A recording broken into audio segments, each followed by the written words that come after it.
நேரத்தில் சமுத்திரம் பின்வாங்கும் சந்தோஷ திருநாளில் நல்லருளை தாரும் ஐயா முருகன் என்று முழங்குது என் மனசு.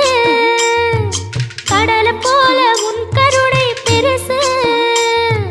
உப்பு காத்து ஊத காத்து சுத்தும் கடலுக்கரைய பார்த்து சத்தியமா கோயில் கொண்ட சுப்பையா எங்க குப்பத்துக்கு குலவிளக்கு நீ ஐயா. திருச்செந்தூர் ஆண்டவனே வேல் முருகா தினம் உனக்கு நன்றி சொல்வோம் மால் மருகா. திருவடியில் தவம் இருப்போம் திருமுருகா. தீர்ப்பெழுது நலமெனவே வடிவழ